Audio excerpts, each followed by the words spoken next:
Bonjour à tous, bienvenue sur ma chaîne YouTube. Super heureuse de voir des nouveaux abonnés.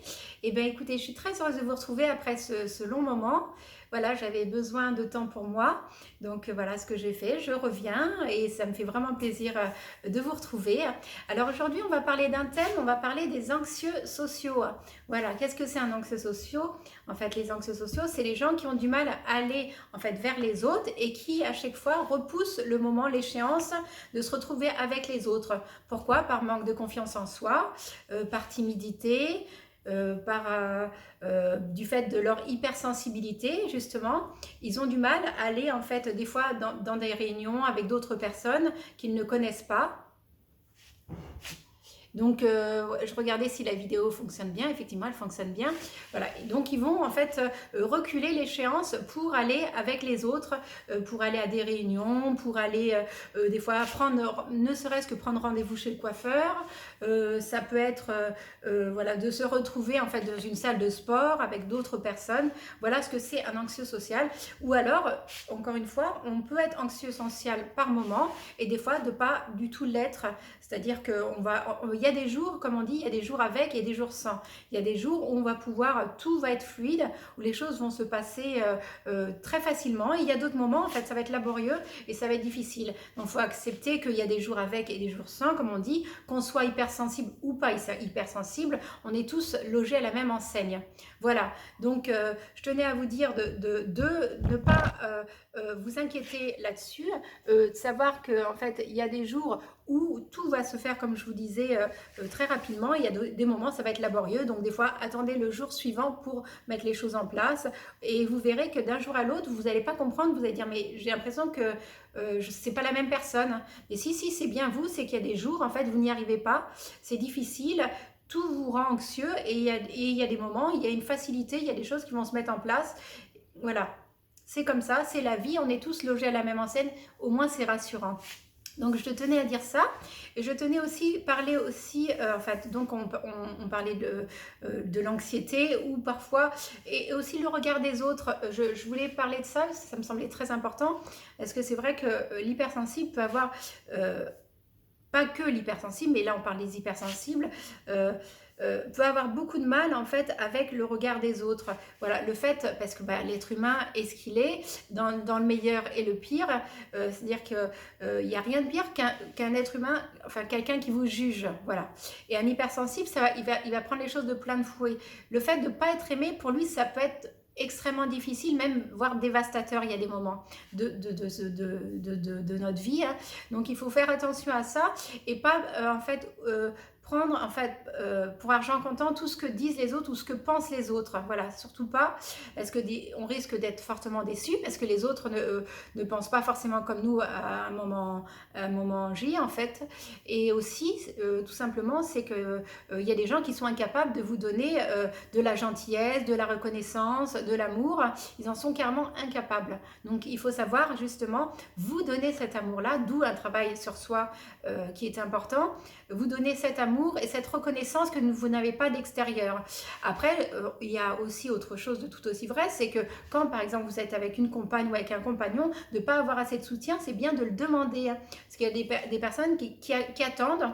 Ils peuvent attendre comme ça des années. Hein. Il y a des gens qui n'auront jamais de reconnaissance parce que leur compagne ou leur compagnon seront incapables de leur donner. Donc là, dans ces cas-là, il faut se poser les bonnes questions.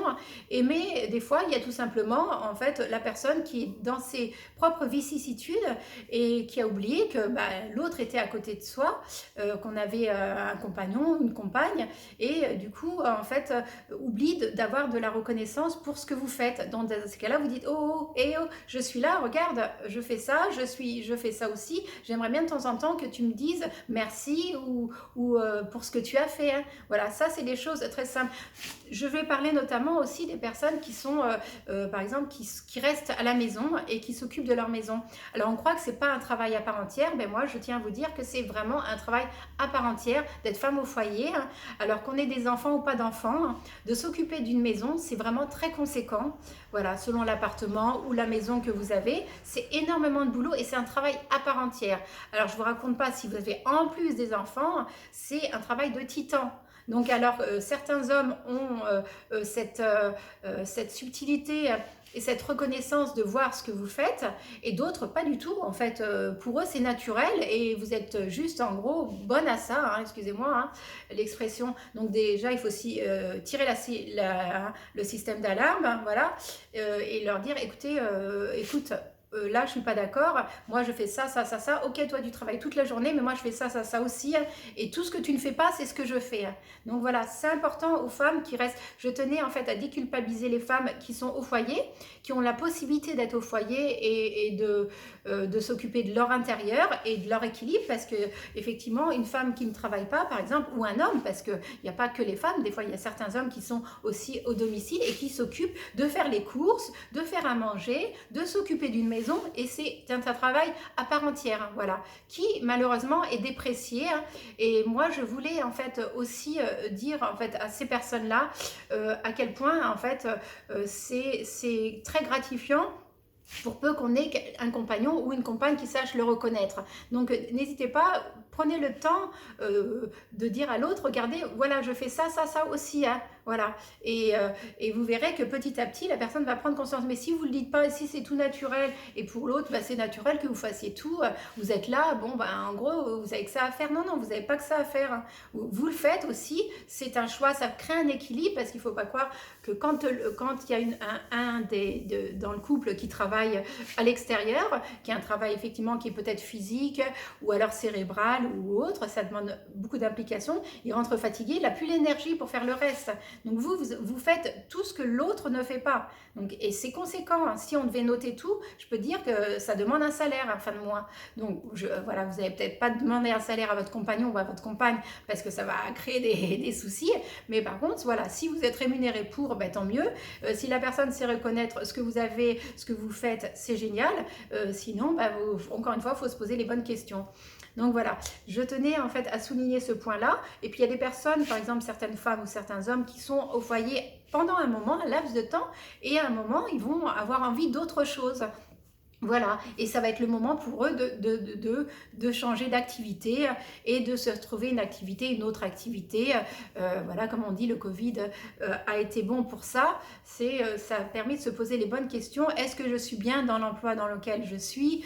Est-ce que ce que je fais me plaît, me rend heureux ou me rend heureuse? Ou est-ce que c'est un job alimentaire? Voilà, on peut prendre aussi un job alimentaire parce que voilà, on en a besoin tout simplement. Il faut vivre, payer son loyer, son électricité, son téléphone, sa nourriture, voilà. Donc on est obligé en fait d'avoir un travail. Voilà, pour ceux qui ne sont pas obligés, pour les femmes qui sont au foyer et que le couple arrive à vivre suffisamment bien comme ça, et ben voilà, vous pouvez continuer comme ça.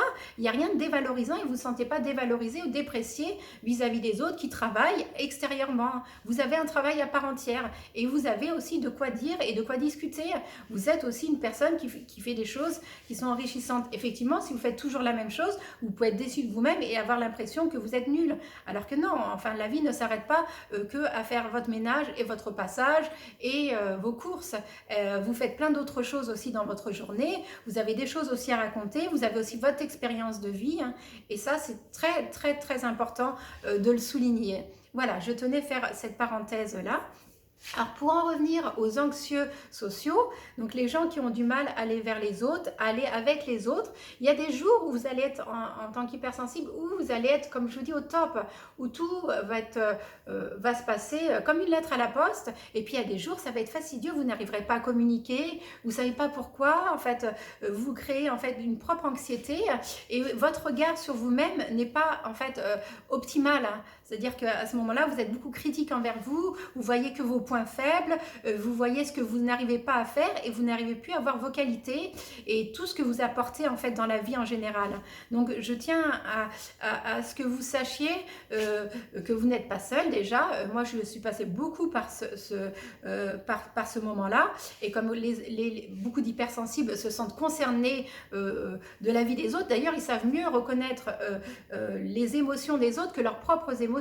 Ils sont capables de décrire en fait parfaitement les émotions des autres, ce que ressentent les autres, ce que pensent les autres, et les problèmes des autres deviennent leurs problèmes. Donc voilà, c'est là il faut savoir mettre les choses à la bonne distance. Voilà, quand c'est son job comme le mien, ok, là je suis apte en fait à entendre et à écouter ce que l'autre me dit, bien évidemment, et pouvoir l'aider, à l'accompagner, à changer de vision de lui-même ou d'elle-même. Et il y a d'autres moments où il faut vous dire, voilà, il faut se dire, voir vos qualités. Bon, c'est un travail sur soi, encore une fois. C'est pour ça que je vous invite en fait à venir me consulter ou à consulter d'autres spécialistes. Il existe de nombreux spécialistes, comme je vous ai déjà énuméré, thérapeutes, psychologues, psychiatres, sophrologues, consultantes en développement personnel comme moi, coach. Vous avez beaucoup de possibilités pour aller bien. Donc voilà, ne restez pas seul, c'est dommage. Bon, après, des fois, on peut mettre beaucoup de temps. Moi, il m'a fallu des fois certain nombre d'années avant d'aller consulter quelqu'un, avant d'aller voir quelqu'un, parce que je pensais que moi je m'en sortirais toute seule, moi j'étais assez forte, voilà, j'avais jamais peur, jamais mal, enfin c'est ce que je voulais me dire, mais en fait d'avoir été tardivement, peut-être à l'âge de 30 ans, aller voir des spécialistes, ça m'a énormément apporté, et je renierai jamais ça, au contraire, bien au contraire. Après, le but des thérapeutes ou des spécialistes, c'est après que vous-même vous volez de vos propres ailes. Voilà, c'est ce que doit vous amener un bon spécialiste, c'est de voler de votre propre aile après. Voilà, naturellement les choses se font et vous sentez quand c'est le départ, quand c'est le moment d'arrêter et de passer à autre chose. C'est toujours un moment difficile, autant pour le spécialiste que pour la personne qui vient vous consulter, qui vient vous voir, mais c'est naturel. C'est comme un parent qui accompagne leurs enfants jusqu'à ce qu'ils soient assez autonomes pour pouvoir se débrouiller par eux-mêmes. Voilà, le système est exactement le même. Voilà, et bon ben voilà, je pense que cette vidéo va être terminée pour aujourd'hui. Je suis très heureuse de vous avoir, de refaire ces vidéos. Et c'est vrai que ce laps de temps où je m'arrête, c'est un moment d'introspection où je suis sur d'autres priorités. Et donc, ben, effectivement, je suis moins présente. Voilà, je tâcherai, comme je disais, je promets rien, mais je tâcherai de faire des vidéos plus régulièrement, comme je peux à mon rythme. En tout cas, je vous remercie de me suivre, d'être toujours présent. Je suis très heureuse aux abonnés. Et ce que je vais vous dire, n'hésitez pas à me laisser des commentaires, j'adore ça. Ce que vous en pensez, de discuter, à me poser des questions voilà, de communiquer et de me dire voilà, ce que vous pensez de ce que je vous apporte. Voilà. Et bien écoutez, cette vidéo est terminée. On arrive en période de fête, donc je vous souhaite d'excellentes fêtes de fin d'année, de passer des très bons moments en famille. Et si vous avez moins de famille, tout ça, bah, de passer de bons moments avec vous-même, de passer des petits moments solo, c'est top aussi, de regarder des bons films, avoir un bon repas. Moi, je sais que je peux aimer ça. Après, si, comme je vous dis, la solitude vous pèse trop, vous avez la possibilité, encore une fois, de vous faire aider pour que les choses évoluent et changent, parce que c'est vraiment possible. Voilà, passez d'excellentes fêtes. On se retrouve peut-être pour l'année prochaine, peut-être avant, peut-être que je referai d'autres vidéos avant, une autre vidéo. Mais d'ici là, portez-vous bien, je vous embrasse et on se retrouve très bientôt. Au revoir.